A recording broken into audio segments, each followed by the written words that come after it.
बोलिए श्री वृंदावन बिहारी लाल की जय। सदगुरुदेव भगवान की जय। गजाननं भूतगणादिसेवितं कपित्यजम्बूफलचारुभक्षणम् उमासुतं शोकविनाशकारकं नमामि विघ्नेश्वरपादपङ्कजम्। बंसी विभूषितकरान्नवनीरदाभात् पीताम्बरादरुणबिम्बफलाधरोष्ठात् पूर्णेन्दुसुन्दरमुखादरविन्दनेत्रात् कृष्णात् परम किमपि तत्त्वमहं न जाने।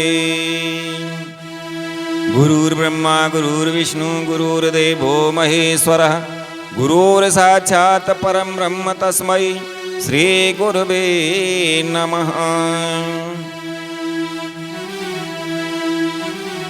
परम मंगलमय परात्पर अखिलेश्वर अकारण करुणा वरुणालय भक्त वांछा कल्पतरु तड़िद्युत विनिंदित पीतांबरधारी श्री बालकृष्ण लाल की वांगमयी प्रतिमूर्ति श्रीमद्भागवत महापुराण में हम और आप सभी प्रवेश करने के लिए जा रहे हैं। आइए बड़े भाव से श्रीमद्भागवत महापुराण की पावन कथा को श्रवण करें। इस कथा को सुनने से सभी कष्टों से निवृत्ति होती है और भगवान की प्राप्ति होती है। तो आइए बड़े भाव से श्रीमद्भागवत की कथा को श्रवण करें। आज के प्रसंग में कपिल भगवान के चरित्र का वर्णन किया गया है।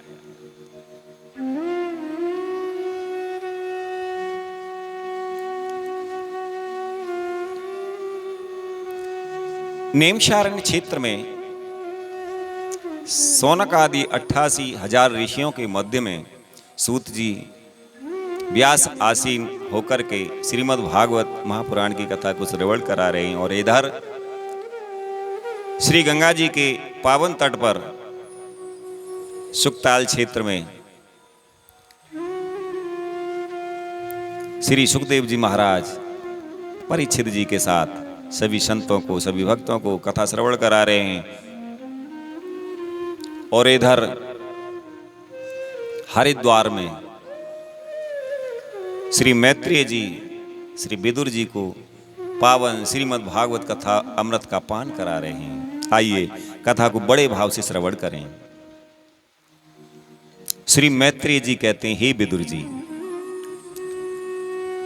निर्वेद वादिनी एवं मनोर दुरेहे तरम मुनिः दयालोह शालिनी माह शुक्लावि व्याहर्तम स्मरण।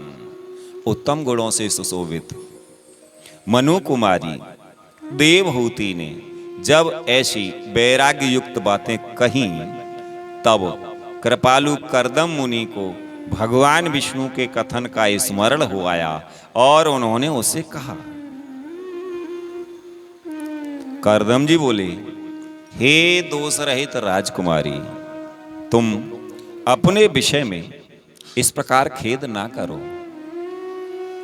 तुम्हारे गर्भ में अविनाशी भगवान विष्णु शीघ्र ही पधारेंगे। हे प्रिय, तुमने अनेक प्रकार के व्रतों का पालन किया है, अतः तुम्हारा कल्याण होगा। अब तुम संयम, नियम, तप और दान आदि करती हुई श्रद्धा पूर्वक भगवान का भजन करो। इस प्रकार आराधना करने पर श्री हरि तुम्हारे गर्भ से अवतीर्ण होकर के मेरा यश बढ़ाएंगे और ब्रह्म ज्ञान का उपदेश करके तुम्हारे हृदय की अहंकारमयी ग्रंथि का छेदन करेंगे। मैत्रेय जी कहते हैं, हे विदुर जी, प्रजापति करदम के आदेश में गौरव बुद्धि होने से देवहूति ने उस पर पूर्ण विश्वास किया और वह निर्विकार जगत गुरु भगवान श्री पुरुषोत्तम की आराधना करने लगे। इस प्रकार बहुत समय बीत जाने पर भगवान मधुसूदन करदम जी के वीर्य का आश्रय ले उसके गर्भ से इस प्रकार प्रकट हुए जैसे काष्ठ में से अग्नि।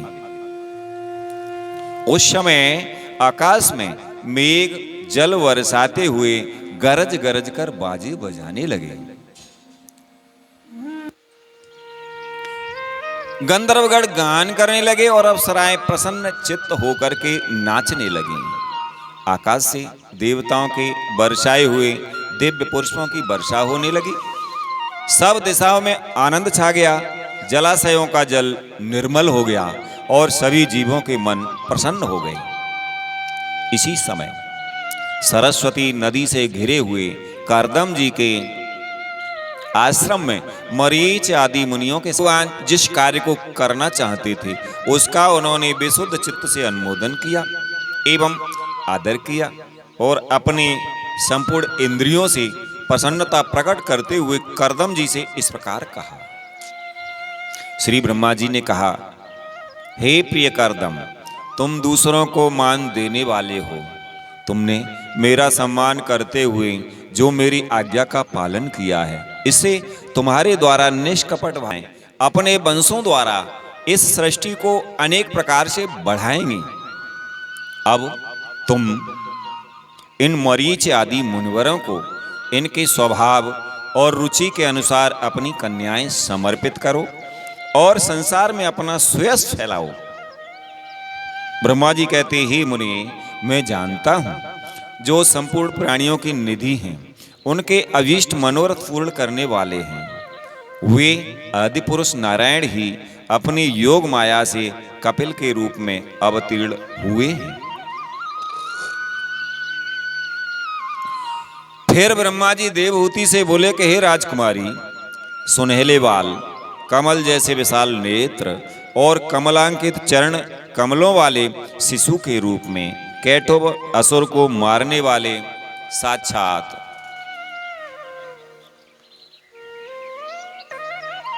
श्री हरि ही ज्ञान विज्ञान द्वारा कर्मों की वासनाओं का मूल छेदन करने के लिए तेरे गर्भ में प्रवेश किया है। ये अविद्या जनित मोह की ग्रंथियों को काटकर पृथ्वी में स्वच्छंद विचरेंगे और ये सिद्ध गणों के स्वामी और सांख्य आचार्यों के भी माननीय होंगे।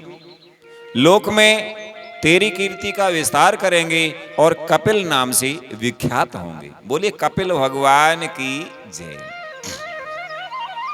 श्री मैत्रेय जी कहते हैं, हे विदुर जी, जगत की सृष्टि करने वाले ब्रह्मा जी उन दोनों को इस प्रकार आश्वासन देकर नारद और सनकादि को साथ ले हंस पर चढ़कर के ब्रह्मलोक को चले गए।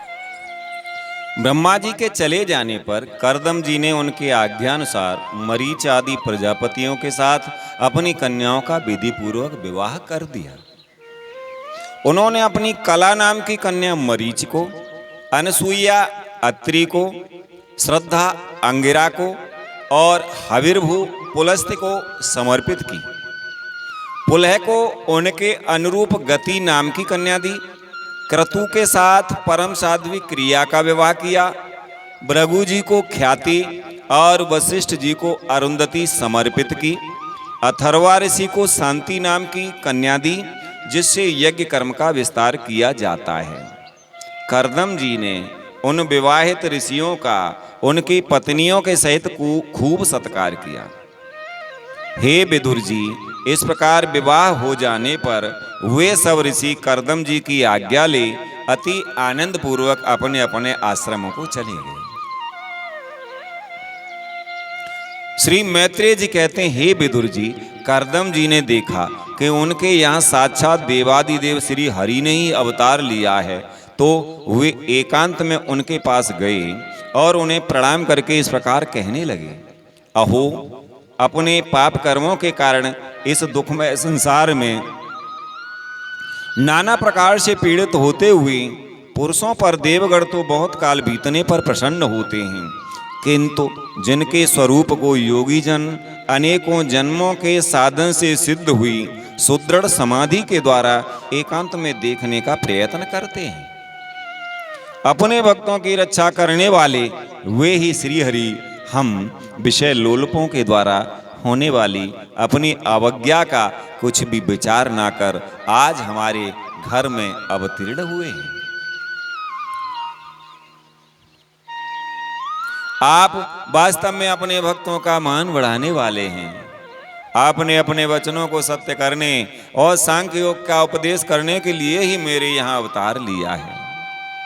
करदम जी कहने लगे, हे भगवान, आप प्राकृत रूप से रहित हैं। आपके जो चतुर्भुज आदि अलौकिक रूप हैं वे ही आपके योग्य हैं, तथा जो मनुष्य सदृश रूप आपके भक्तों को प्रिय लगते हैं वे भी आपको रुचिकर प्रतीत होते हैं। आपका पादपीठ तत्व ज्ञान की इच्छा से विद्वानों द्वारा सर्वदा वंदनीय है, तथा आप ऐश्वर्य, वैराग्य, यश, ज्ञान, वीर और श्री इन 6 ऐश्वर्यों से पूर्ण हैं। मैं आपकी शरण में हूँ। हे भगवान, आप परम ब्रह्म हैं। सारी शक्तियाँ आपके अधीन हैं। प्रकृति, पुरुष, महातत्व, काल, त्रिविध अहंकार, समस्त लोक एक एवं लोकपालों के रूप में आप ही प्रकट हैं, तथा आप सर्वज्ञ परमात्मा ही इस सारे प्रपंच को चेतन शक्ति के द्वारा अपने में लीन कर लेते हैं। अतः इन सबसे परे भी आप ही हैं।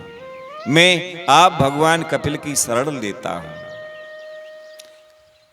करदम जी कहते हैं, हे प्रभु, आपकी कृपा से मैं तीनों ऋणों से मुक्त हो गया हूँ और मेरे सभी मनोरथ पूर्ण हो चुके हैं। अब मैं संन्यास मार्ग को ग्रहण कर आपका चिंतन करते हुए शोक रहित होकर के विचरूंगा। आप समस्त प्रजाओं के स्वामी हैं, अतएव इसके लिए मैं आपकी आज्ञा चाहता हूँ। श्री भगवान ने कहा, हे मुनि, वैदिक और लौकिक सभी कर्मों में संसार के लिए मेरा कथन ही प्रमाण है। इसलिए मैंने जो तुमसे कहा था कि मैं तुम्हारे यहाँ जन्म लूंगा, उसे सत्य करने के लिए ही मैंने यह अवतार लिया है। इस श्लोक में मेरा यह जन्म लिंग शरीर से मुक्त होने की इच्छा वाले मुनियों के लिए आत्मदर्शन में उपयोगी प्रकृति आदि तत्वों का विवेचन करने के लिए ही हुआ है। आत्मज्ञान का यह सूक्ष्म मार्ग बहुत समय से लुप्त हो गया है। इसे फिर से प्रवर्तित करने के लिए ही मैंने यह शरीर ग्रहण किया है, ऐसा जानो। हे मुने, मैं आज्ञा देता हूँ, तुम इच्छानुसार जाओ और अपने संपूर्ण कर्म मुझे अर्पण करते हुए दुर्जय मृत्यु को जीतकर मोक्ष पद प्राप्त करने के लिए मेरा भजन करो। और श्री भगवान करदम जी से कहने लगे कि हे मुनि, मैं स्वयं प्रकाश और संपूर्ण जीवों के अंतःकरणों में रहने वाला परमात्मा ही हूँ। अतः जब तुम विशुद्ध बुद्धि के द्वारा अपने अंतःकरण में मेरा साक्षात्कार कर लोगे, तब सब प्रकार के शोकों से छूट करके निर्भय पद यानी मोक्ष प्राप्त कर लोगे। माता देवहूति को भी मैं संपूर्ण कर्मों से छुड़ाने वाला आत्मज्ञान प्रदान करूंगा, जिससे यह संसार रूप भय से पार हो जाएगी। श्री मैत्रेय जी कहते हैं, हे विदुर जी, भगवान कपिल के इस प्रकार कहने पर प्रजापति करदम जी उनकी परिक्रमा करके प्रसन्नता पूर्वक वन को चले गए। वहां अहिंसा में संन्यास धर्म का पालन करते हुए वे एकमात्र श्री भगवान की शरण हो गए तथा अग्नि और आश्रम का त्याग करके निःसंग भाव से पृथ्वी पर विचरने लगे। जो कार्य कारण से अतीत है, सत्व आदि गुणों का प्रकाशक एवं निर्गुण है और अनन्य भक्ति से ही प्रत्यक्ष होता है, उस परम ब्रह्म में उन्होंने अपना मन लगा दिया। वे अहंकार, ममता और सुख दुख आदि द्वंद्वों से छूटकर समदर्शी यानी भेद दृष्टि से रहित हो सब में अपने आत्मा को ही देखने लगे। उनकी बुद्धि अंतर्मुख एवं शांत हो गई। उस समय धीर करदम जी शांत लहरों वाले समुद्र के समान जान पड़ते थे। परम भक्ति भाव के द्वारा सर्व अंतर्यामी सर्वज्ञ श्री वासुदेव में चित्त स्थिर हो जाने से वे सारे बंधनों से मुक्त हो गए। संपूर्ण भूतों में अपने आत्मा श्री भगवान को और संपूर्ण भूतों को आत्मा स्वरूप श्री हरि में स्थित देखने लगे। इस प्रकार इच्छा और द्वेष से रहित सर्वत्र समबुद्धि और भगवत भक्ति से संपन्न होकर श्री करदम जी ने भगवान का परम पद प्राप्त कर लिया। बोल वृंदावन बिहारी लाल की जय। सौनक जी ने पूछा, हे सूत जी, तत्वों की संख्या करने वाले भगवान कपिल साक्षात अजन्मा नारायण होकर भी लोगों को आत्मज्ञान का उपदेश करने के लिए अपनी माया से उत्पन्न हुए थे।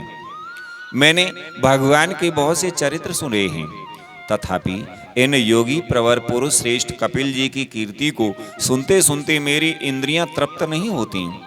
सर्वथा स्वतंत्र श्रीहरि अपनी योग माया द्वारा भक्तों की इच्छा के अनुसार शरीर धारण करके जो जो लीलाएं करते हैं वे सभी कीर्तन करने योग्य हैं। अतः आप मुझे वे सभी सुनाइए, मुझे उन्हें सुनने में बड़ी श्रद्धा है।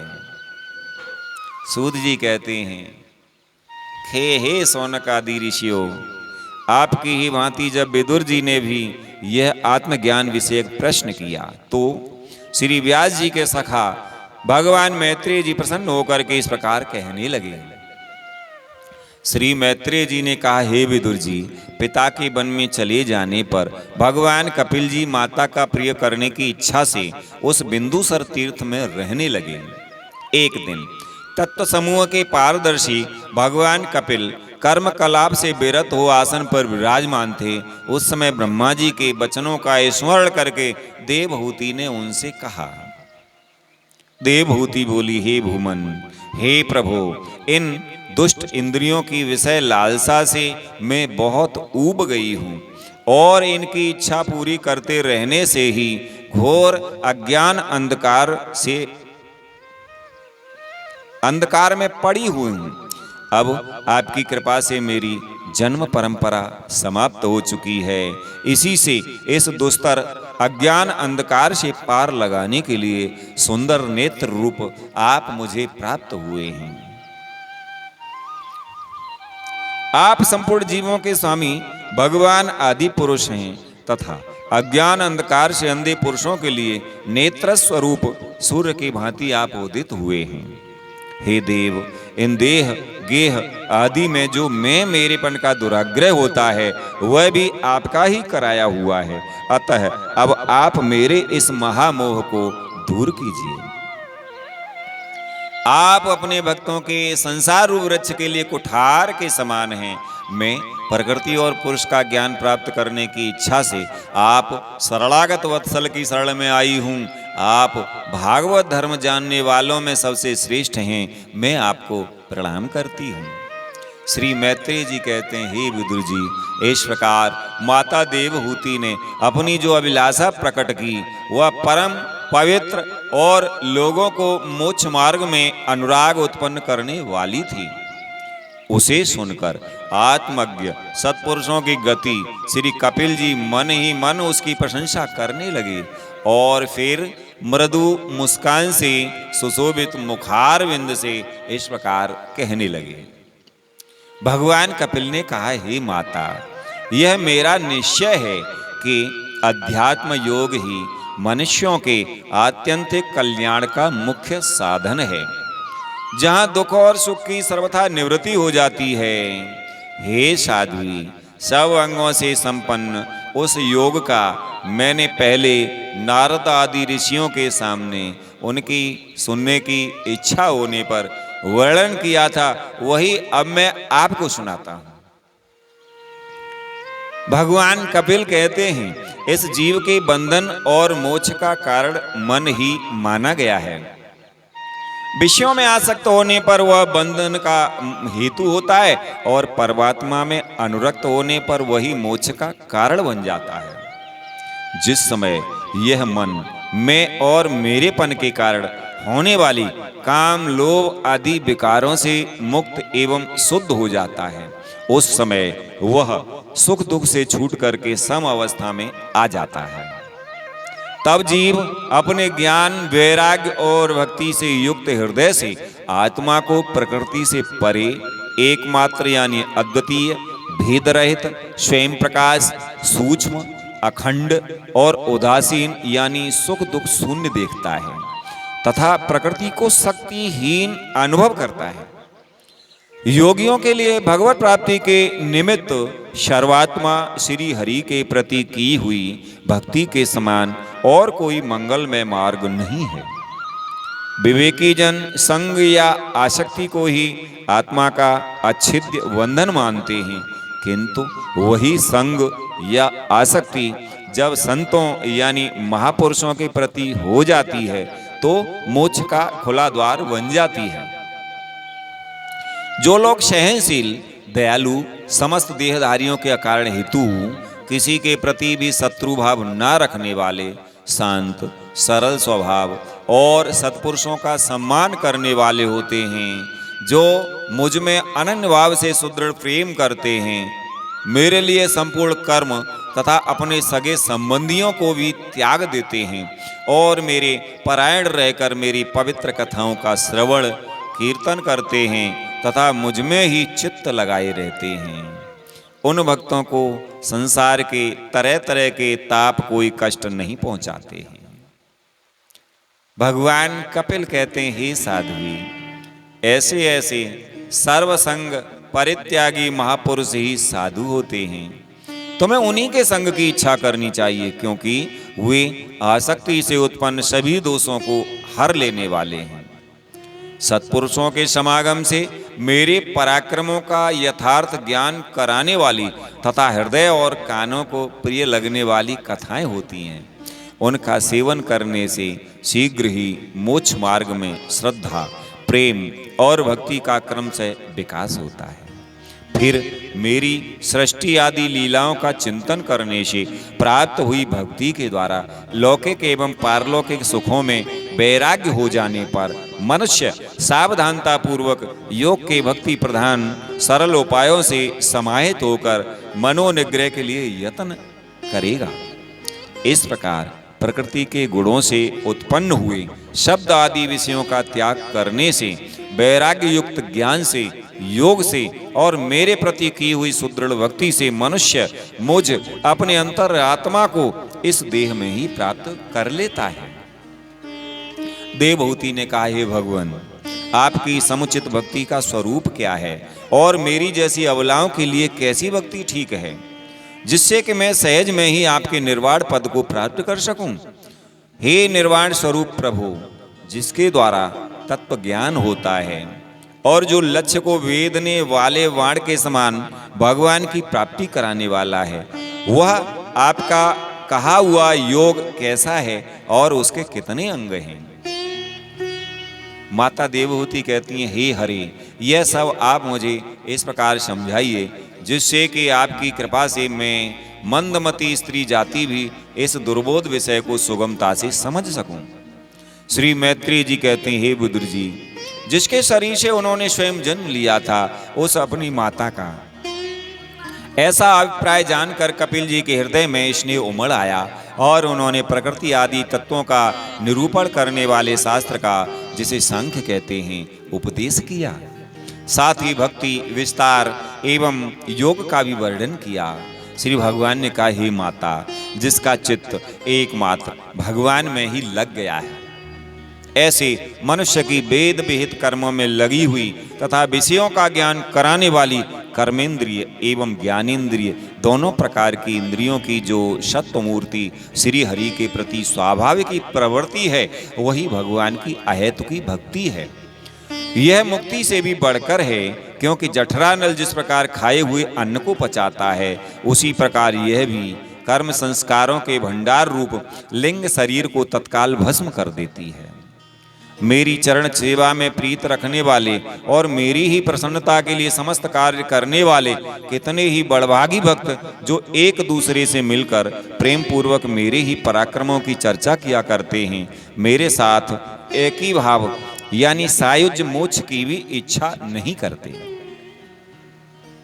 हे माँ, वे साधुजन अरुण नयन एवं मनोहर मुखारविंद से युक्त मेरे परम सुंदर और वरदायक दिव्य रूपों की झांकी करते हैं और उनके साथ सप्रेम संभाषण भी करते हैं, जिसके लिए बड़े बड़े तपस्वी भी लालायित रहते हैं। दर्शनीय अंग प्रत्यंग, उदार हास विलास मनोहर चितवन और सुमधुर वाणी से युक्त मेरे उन रूपों की माधुरी में उनका मन और इंद्रियां फंस जाती हैं। ऐसी मेरी भक्ति न चाहने पर भी उन्हें परम पद की प्राप्ति करा देती है। अविद्या की निवृत्ति हो जाने पर यद्यपि वे मुझ मायापति के सत्य आदि लोकों की भोग संपत्ति भक्ति की प्रवृत्ति के पश्चात स्वयं होने वाली अष्ट सिद्धि अथवा वैकुंठ लोक के भवदीय ऐश्वर्य की भी इच्छा नहीं करते, तथापि मेरे धाम में पहुंचने पर उन्हें ये सब विभूतियां स्वयं ही प्राप्त हो जाती हैं, जिनका एकमात्र मैं ही प्रिय आत्मा, पुत्र, मित्र, गुरु, सुहृद और इष्ट देव हूँ। वे मेरे ही आश्रय में रहने वाले भक्तजन शांतिमय वैकुंठ धाम में पहुंचकर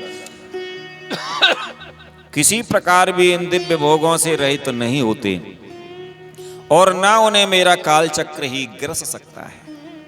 हे माता जी, जो लोग इहलोक परलोक और इन दोनों लोकों में साथ जाने वाले वासना में लिंग देह को तथा शरीर से संबंध रखने वाले जो धन, पशु एवं ग्रह आदि पदार्थ हैं, उन सब को और अन्य अन्य संग्रहों को भी छोड़कर अनन्य भक्ति से सब प्रकार मेरा ही भजन करते हैं, उन्हें मैं मृत्यु रूप संसार सागर से पार कर देता हूं।